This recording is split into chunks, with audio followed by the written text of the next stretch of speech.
Hello friends, how are you? I hope so all well. Okay, आइए। नमस्कार मित्रों, फिर से एक बार आपके सामने एडॉप्ट एजुकेशन एकेडमी के तहत हम आपके सामने फिर से एक अगले कहानी को लेकर आपके सामने प्रस्तुत हो रहे हैं। जैसा कि हमने आपसे वादा किया था कि मैंने सोचा है कि जितनी भी कहानी हिंदी की है वो सारी कहानी मैं आपको एज ए कहानी की तरह आपको सुना दूं, ताकि आपको कोई भी क्वेश्चन उससे रिलेटेड छूटे ना। तो उसके तहत मैं अगले कहानी आपके सामने प्रस्तुत करने जा रहा हूँ। कहानी आपके सामने बोर्ड पे लिखा हुआ है, आप देख रहे हैं। कहानी है नौबत खाने में इबादत, और ये कहानी है 11वां नंबर। क्या कहानी है? 11वां नंबर कहानी, 11वां चैप्टर है, 11वां कहानी है नौबत खाने में इबादत। कहानी का विधा क्या है? तो ये व्यक्ति चित्र है। कहानी की विधा क्या है? व्यक्ति चित्र है। जिसके राइटर कौन है? यतीन्द्र मिश्र। जिसके राइटर कौन है? यतीन्द्र मिश्र। इस कहानी के बारे में हम आपसे आज चर्चा करने वाले हैं। इस कहानी के ओवरव्यू के बारे में हम थोड़ा सा आपको बताना चाहेंगे। राइटर के बारे में बात करेंगे हम लोग, लेकिन उससे पहले हम इस कहानी के ओवरव्यू के बारे में आपको बताना चाहेंगे। नौबत खाने में इबादत का मतलब होता है, इबादत मतलब होता है दुआ करना, और नौबत खाने का मतलब होता है जहाँ पे कुछ लोग बैठ के और वहाँ पे इबादत करता हो, प्रैक्टिस करता हो, वो किसी भी चीज़ के लिए साधना करता हो, उसको नौबत खाना बोलते हैं।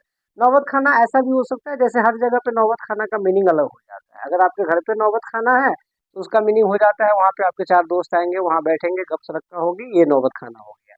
लेकिन ये जो नौबत खाने की इबादत की बात हो रही है, तो ये नौबत खाना काशी में, काशी विश्वनाथ मंदिर के पास में एक नौबत खाना है। उसके डेओडी पे, उसके डेओडी पे मतलब काशी विश्वनाथ मंदिर के बगल में ही एक नौबत खाना है, जहाँ पे इबादत करने के लिए लोग जुटते हैं। सुबह में शाम में जुटते थे, वहाँ पे लोग इबादत करते थे। जिसकी जो कला होती थी उसके लिए वहाँ पे वो इबादत करते थे।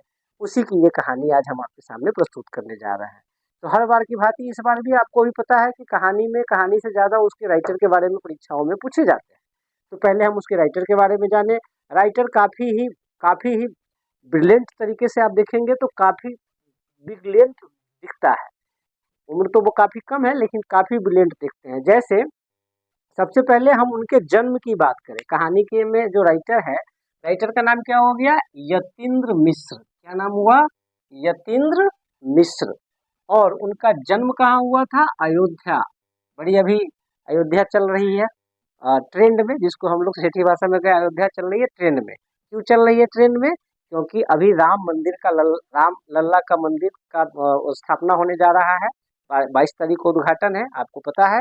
उसी अयोध्या में इनका जन्म हुआ था। UP, Ayodhya UP. किसका? यतीन्द्र मिश्र का। कब हुआ था? 1977 ईस्वी में। कब हुआ था?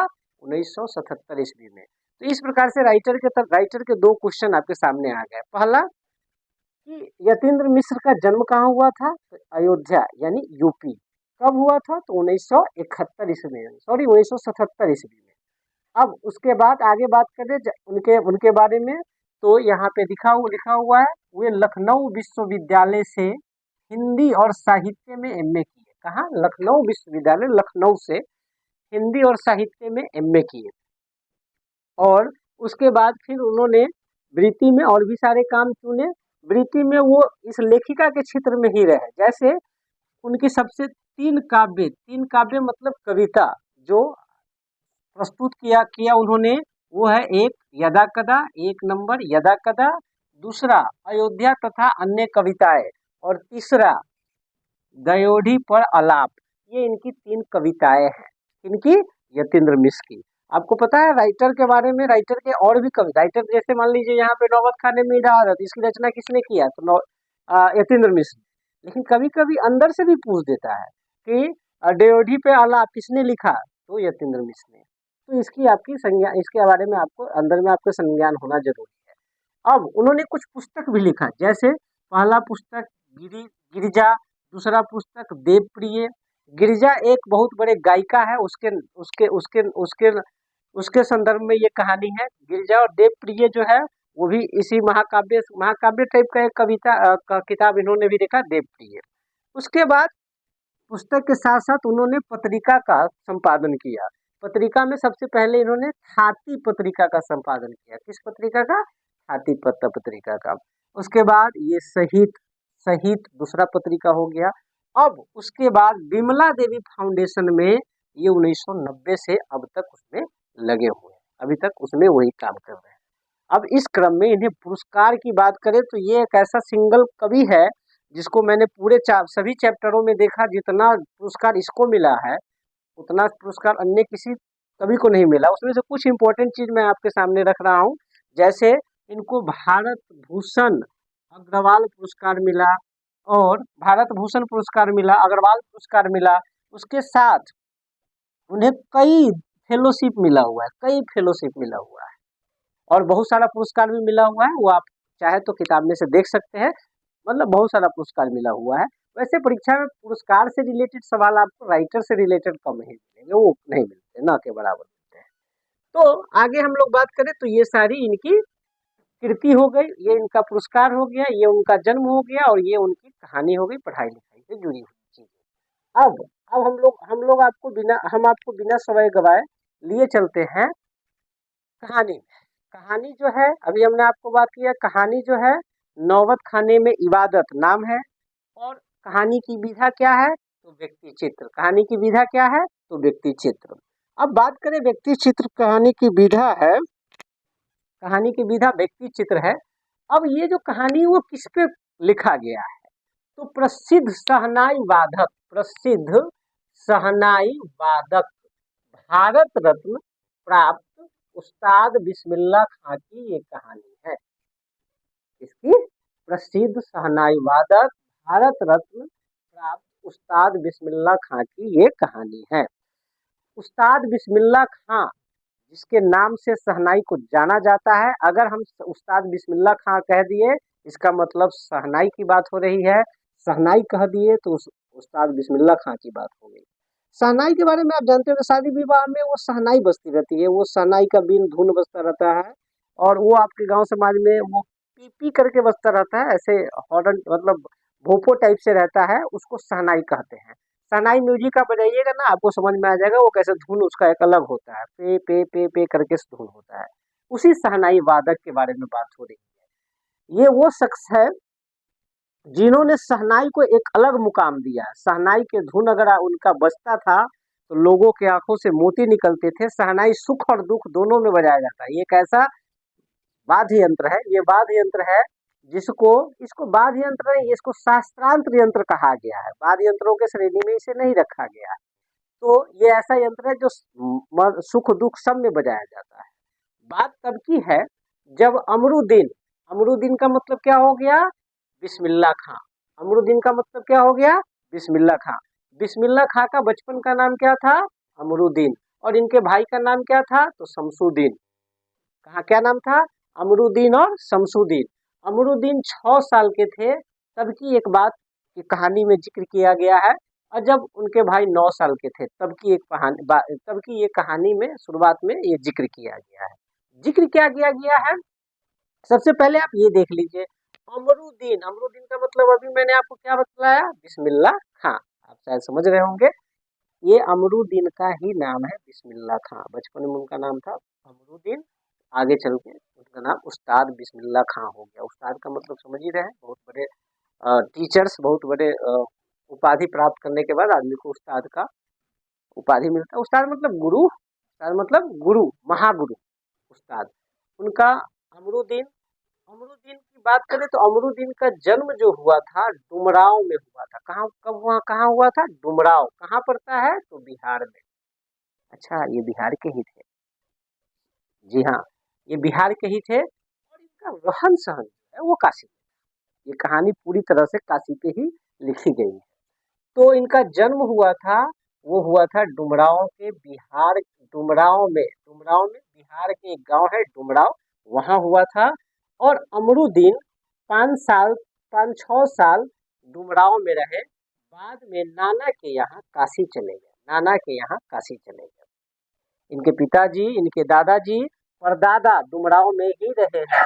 कहाँ रहे हैं डुमराव में ही रहे हैं। डुमराव में इनके परदादा रहे हैं, उनका भी नाम था उस्ताद सलर हुसैन खान। क्या नाम था उस्ताद सैलर हुसैन खान। उसके बाद उनके दादा, उनके जो पिताजी थे वो थे उस्ताद पैगंबर बख्श खां और मिट्ठन मिट्ठन शायद उनके मम्मी का नाम है या क्या है, लेकिन उसमें लिखा हुआ है उस्ताद पैगंबर खां और मिट्ठन के छोटे शहजादे थे। कौन थे छोटे शहजादे? तो उस्ताद बिस्मिल्लाह खां। सब उस्ताद ही बना शुरू शुरू में उनके घर में ही शुरू से ही वो शहनाई बजाने का कार्यक्रम चलता है। अच्छा, बात रह गई डुमराव की एक बड़ा अच्छा जिक्र किया गया है इसमें। डुमराव और शहनाई का क्या आपस में तालमेल है, तो आगे कहानी में हम बात करेंगे ही करेंगे, लेकिन थोड़ा सा यहाँ पे आपको जिक्र कर देता हूँ।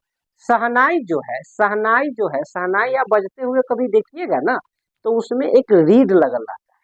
शहनाई जो ऐसे भूपो टाइप का रहता है, उसके पीछे रीड लगल रहता है, उसको ऐसे फूंक के बजाया जाता है।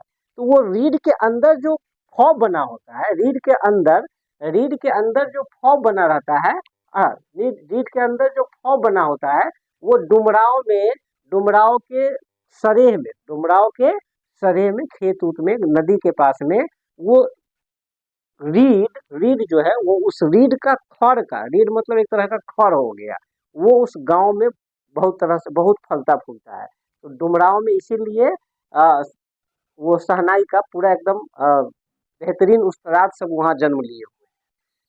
उसके बाद जब ये अमरुद्दीन 1960 मतलब वो क्या हुआ, 5-6 साल के बाद कहाँ चले आए, नाना यहाँ चले आए। नाना कहाँ थे इनके? तो काशी में। काशी मतलब वही काशी विश्वनाथ, जी हाँ काशी विश्वनाथ, जहाँ समझिए संस्कृति का एक बहुत बड़ा धर्म स्थल का एक बहुत बड़ा संस्कृत वहाँ पे पनपा हुआ है। काशी विश्वनाथ में इनके नाना जी रहते थे, ये वहाँ आ गए। इनके मामू जी थे, मामू जान जो थे उनका नाम था सदीक हुसैन तथा अली बख्श। सदीक हुसैन और अली बख्श जाने माने शहनाई वादक थे। मतलब इनके दादा परदादा पिताजी नाना जी मामा जी सब क्या थे? सब शहनाई वादक ही थे। जाने माने शहनाई, नॉर्मल नहीं, जाने माने शहनाई वादक थे। तब तो ये भी उतने बड़े शहनाई वादक बने। बड़े बड़े दरबारों में रियासतों में इनके जो मामू जान थे वो वहाँ पे जाते थे शहनाई बजाने के लिए। लेकिन एक बात आपको बता दें, इनके मामू जान जो थे सदीक हुसैन और अली बख्श, ये शहनाई वादक थे। दरबारों में रियासतों में शहनाई बजाने जाते थे। लेकिन आपको एक बात बता दूं, ये वैसे लोग थे, ये उस जमाने की बात है, 1916 और 1992 की बात है, 1916 से 1922 की बात है, सॉरी 1916 से 22 की बात है काशी की, जब ये अपने मामू जान के यहाँ थे। तो हम लोगों ने बात कर लिया था कि रियासत में जो बजाते थे उनके मामू जान सदीक हुसैन और अली बख्श जाने माने शहनाई वादक थे, दरबार रियासतों में बजाते थे। लेकिन दिल्ली का उनका रोजनामचा था कि बालाजी मंदिर में पहले वो सबसे पहले वहीं बजाते थे, शहनाई बजाते थे, उसके बाद ही वो कहीं जाते थे बजाने। अब बात आ रही है 14 वर्ष की उम्र की। कब की बात आ रही है? 14 वर्ष की। अमरुद्दीन की ये कहानी कब की है? जब वो 6 साल के थे तब की बात है ये। तब के छोटी छोटी बातें हैं। इनके मामू जान जो लोग जो थे बड़े बड़े अलाप का नाम लिया करते थे, वाद्य यंत्र में बहुत बड़े बड़े धुन के नाम लिया करते थे। इनको समझ में उतना नहीं आता था, लेकिन फिर भी चल रही थी बातें। अब बात आ रही है जब ये 14 वर्ष के थे। कब थे? 14 वर्ष के थे। तो ये मंदिर में रियाज करते थे। कहाँ? कौन मंदिर में? तो वही बालाजी के मंदिर में, वहीं पे नौबत खाने में इबादत, हाँ नौबत खाना था, वहां पे ही ये रियाज किया करते थे। रास्ते में जाने के क्रम में उनको रसूलन बाई और बतूलन बाई उसी रास्ते में कहीं पे गाने का रियाज किया करती थी, तो वो गाना गाया करती थी। तो ये उधर से जाते थे, इनको काफी अच्छा लगता था, काफी अच्छा महसूस होता था, इसलिए वो जाते थे। इसलिए उसको याद भी किए कि वो रतुलन बाई और बतूलन बाई की वो जो गाती थी, इसी वजह से गाने का जो लय है इनके अंदर पहले से इसी तरह से इनके मन में छा गया था। अब बात आ रही है किसकी? तो शहनाई की। तो शहनाई जो बजती है उसको अरब देश में, शहनाई जो बजती है तो अरब में फूंक के जो बजाया जाता है उसको नारी कहा जाता है। नारी मतलब नय, जिसको हम लोग नरकट या रीड कहते हैं। नरकट या रीड कहते हैं। दक्षिण भारत में उसको नागेश्वरम कहा जाता है। दक्षिण भारत में उसको नागेश्वरम कहा जाता है। अब आगे की बात करें तो आपको बता दूं कि एक बात बताते हैं, वो जब वो 14 साल के थे, जब रियाज करने जाते थे, उस समय इनका उम्र 14 साल था। 14 साल का उम्र काफी बेहतर होता है, काफी बेहतर इन द सेंस नई उम्र होती है जीवन में आदमी नया नया चीज सीखता है, नया नया चीजें उससे उनको रूबरू होता है। तो ये 14 वर्ष की कहानी में एक बात बताते हैं कि पक्का महल, वो काशी के पास में ही एक पक्का महल था। उस पक्का महल में, पक्का महल जाने के लिए पक्का महल रास्ते में कुलसुम हलवाई की घी वाली कचौड़ी, कुलसुम हलवाई की घी वाली कचौड़ी और सुलोचना, सुलोचना एक हीरोइन थी। क्या थी? हीरोइन थी। कब की? जब इनके ये साल 1916 से 62 की बात चल रही है, जब ये 14 साल के थे। ये कहते हैं इनको अपने अब्बा जान, इनके उस्ताद जितना याद नहीं है जितना कि इनको उस पक्का महल के काशी के पास में कुलसुम हलवाई की जो घी वाली कचौड़ी थी, वो इनको जितना याद है। फिर सुलोचना हीरोइन, उनकी जो फिल्म लगती थी, ये जिनको जितना हमेशा याद करते हैं। ये इसके पीछे रीजन क्या है आपको बताओ उसके बारे में। ये कहते हैं कुलसुम जो कचौड़ी सानती थी, घी में कचौड़ी सानती थी। तो आप देखिएगा घी या तेल जब किसी चीज से छाना जाता है ना, उसमें जब पानी मारा जाता है उसमें छन छन की आवाज आती है। तो ये कहते हैं कि जब मैं उस छन छन की आवाज को सुनता था ना, उसमें आरोह अवरोह, धुन का आरोह अवरोह दोनों उसमें मुझे समझ में आता था। देखिए एक कलाकार के अंदर किस तरह का कीड़ा है कि वो कचौड़ी जो छन रहा है, उस घी में जो छन छन की आवाज आ रही है उसमें से वो शहनाई के धुन निकाल रहे हैं। आम आदमी तो ऐसा नहीं कर सकता। आम आदमी तो कचौड़ी खाएगा, कचौड़ी का टेस्ट लेगा, मजे मजे में खाएगा, मजे मजे में एंजॉय करेगा। लेकिन उन्होंने कचौड़ी नहीं खाया, वो कचौड़ी के धुन, कचौड़ी में जो छन छन की आवाज आ रही थी उसका याद कर रहे थे। उसके बाद ये कहते हैं कि उस समय एक सुलोचना हीरोइन हुआ करती थी। उसकी फिल्म हॉल में लगते ही ये पहले ही पहुंच जाते थे। आज फिल्म लगी और आज के आज सुलोचना का फिल्म देखने पहुंच जाते थे। कौन? उस समय उनका नाम था अमरुद्दीन। अमरुद्दीन उस समय वो पहुंच जाते थे। कैसे पहुंचते थे? दो दो पैसा, उस समय 6 पैसे की टिकट आती थी, समझे? 2 से 6 पैसे की, 6 पैसे की टिकट आती थी। दो दो पैसा, वो मामू से 2 पैसा, मौसी से 2 पैसा और नानी से 2 पैसा लेता था। कुल मिला के 6 पैसा हो जाता था इनका। और जैसे ही ये 6 पैसा होता था, हो जाते थे, लाइन में लग जाते थे हॉल में। उसके बाद एक और बात भी बताते हैं, आगे चल के भी ये बहुत सुलोचना की फिल्म हमेशा देखते रहे। ये कह रहे हैं कि जब मैं नौबत खाने में जब शहनाई बजाता था तो उसमें मुझे कुछ पैसा पड़ता था। जैसे ही पैसा पड़ता था, सुलोचना की फिल्म आती थी, मैं उसमें चला जाता था, देखने चला जाता था। तो ये इस तरह से एंजॉय करते थे अपने उस फिल्म को। उसके बाद आगे बात कर रहे हैं कि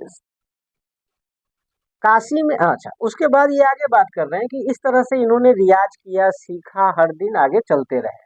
अब आगे बढ़ते बढ़ते आज का जो दौर आ चुका है, आज का जो समय है, वैसे वो आज है नहीं दुनिया में, लेकिन जब ये 80 वर्ष के थे, कब? जब ये ऐसे करते करते रियाज वगैरह किए, फिर अपना प्रोग्राम उनका होने लगा, काफी फेमस हो गए। अब आपको बता दें, शहनाई, शहनाई और बिस्मिल्लाह खां, क्या? शहनाई और बिस्मिल्लाह खां एक दूसरे के पूरक है। क्या है? पूरक है। ये बात मैंने पहले भी आपसे चर्चा किया है कि शहनाई का अगर नाम ले ले तो मतलब बिस्मिल्लाह खां, बिस्मिल्लाह खां का नाम ले ले तो इसका मतलब शहनाई। तो ये बिस्मिल्लाह खां वो शख्स है जिन्होंने शहनाई को अपने वजूद में, अपने जहन में उतार चुका है। अब ये 18 साल की बात आपको मैं आपको बताता हूँ।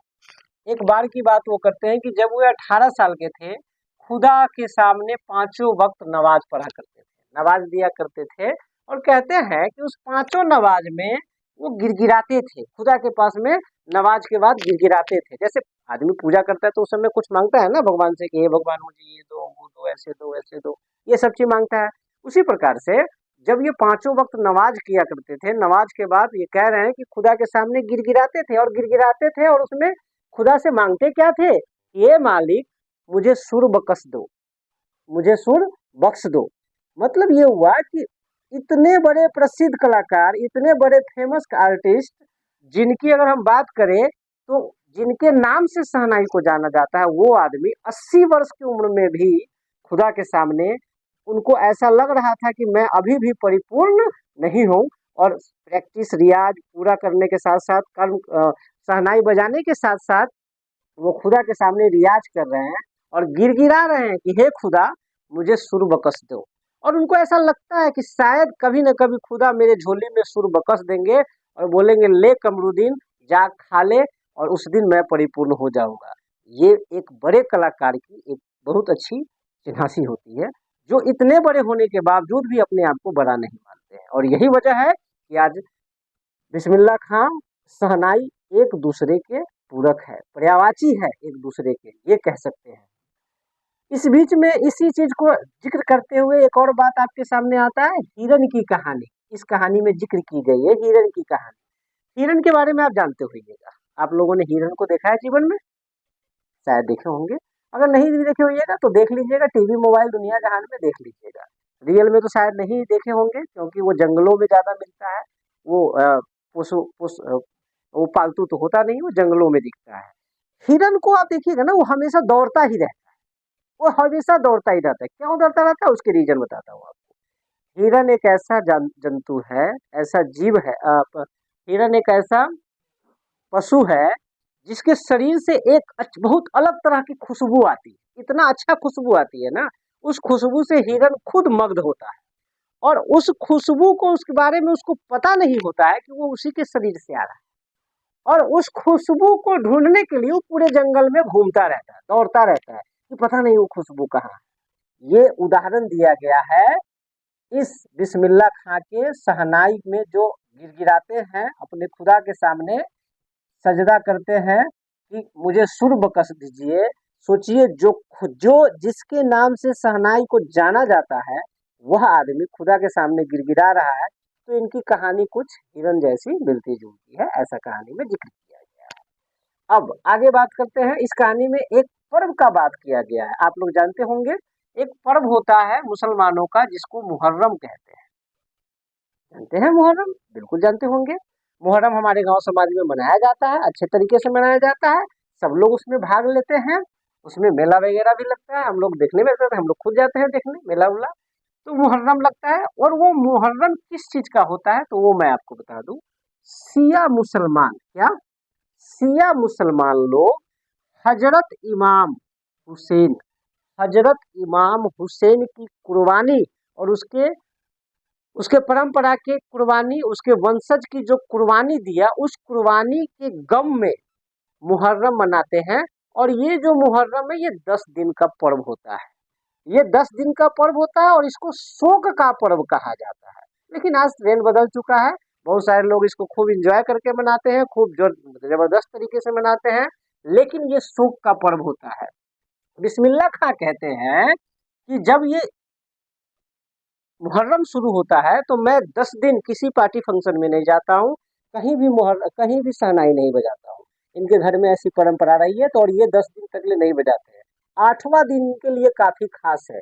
कौन दिन? 8वां दिन। 10 दिन में जो 8वां दिन होता है, इनके लिए काफी खास है।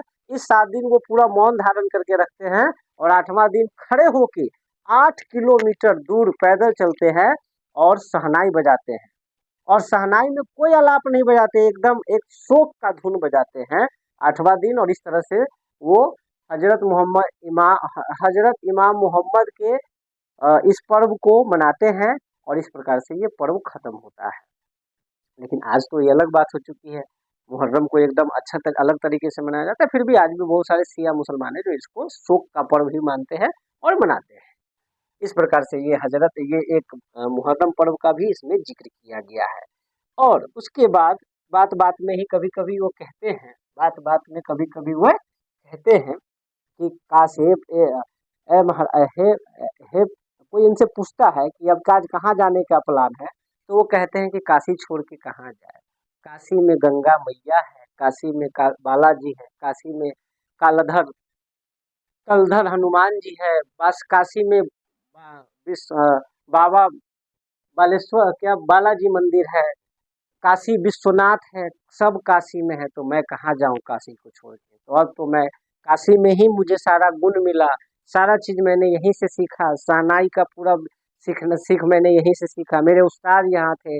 मैं अब कहाँ जाऊँ, अब तो जब तक जान है तब तक काशी में ही रहूंगा, इसके अलावा कहाँ कहीं जा सकता हूँ। जब जब ये जो नशा बिस्मिल्लाह खां है, जब ये शहनाई बजाते हैं तो लोग कहते हैं सुभान अल्लाह।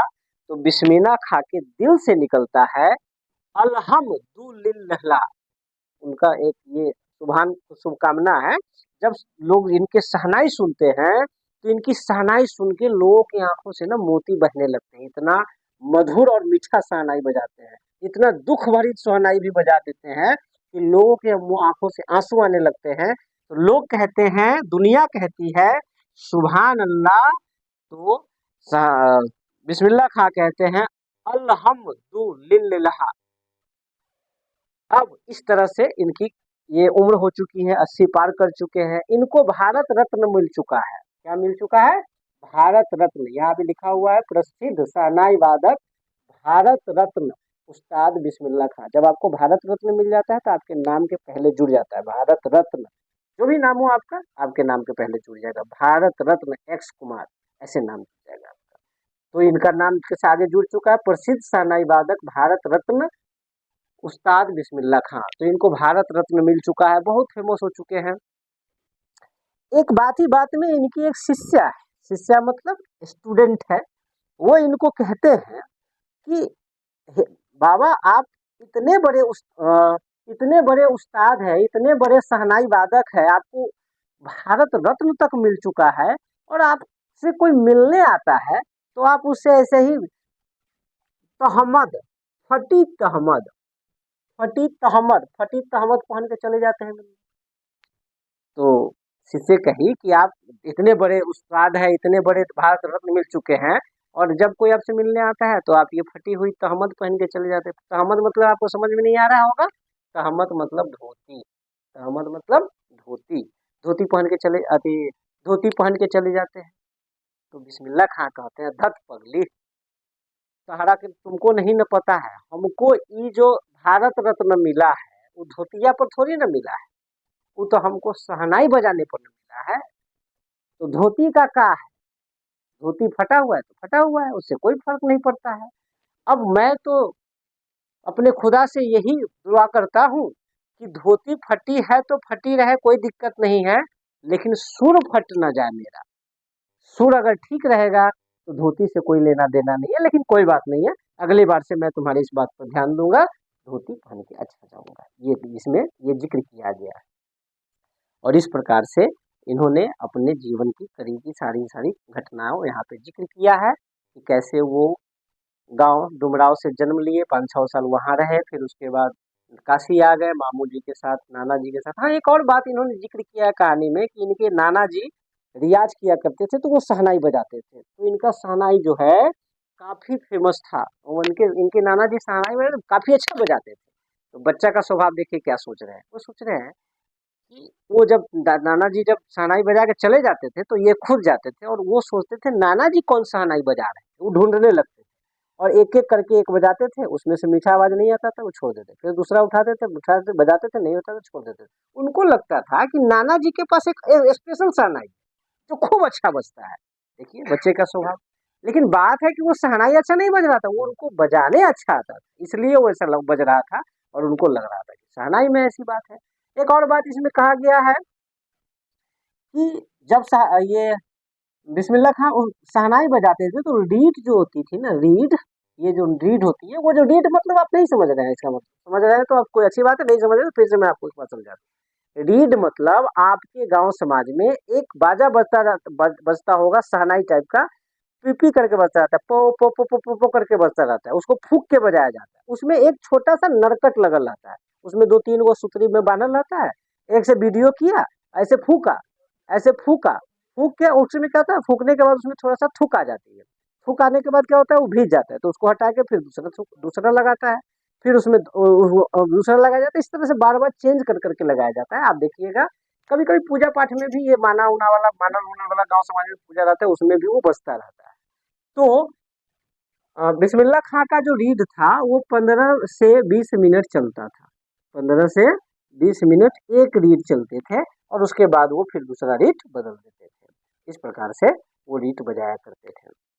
और लास्ट में यही सब बात करते हुए वो कहते हैं कि सब चीज काशी में है। अच्छा, एक और बात आपको बता दूं, ये कहानी में आप पूरे कहानी को जब पढ़ेंगे, सुनेंगे, ध्यान से समझेंगे तो सोच के देखिए, काशी विश्वनाथ हिंदुओं की बहुत बड़ा धर्म स्थल माना जाता है, लेकिन बिस्मिल्लाह खां मुस्लिम होने के बावजूद भी वहाँ पे काशी विश्वनाथ में वो कहते हैं कि वो जब भी बाहर होते थे प्रोग्राम वगैरह में, तो वो भी अपने मामू जान की तरह सबसे पहले रोज डेली बालाजी के मंदिर के सामने मुख करके, उस दिशा में मुख करके, और कलधर हनुमान मंदिर के सामने मुंह करके पहले शहनाई बजाते हैं, तभी वो किसी प्रोग्राम में बजाया करते थे।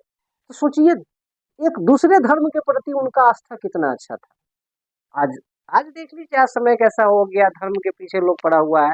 लेकिन ये तब की बात है जब उस समय हिंदू मुस्लिम सब साथ में रहा करते थे और इनकी ये पदवी थी।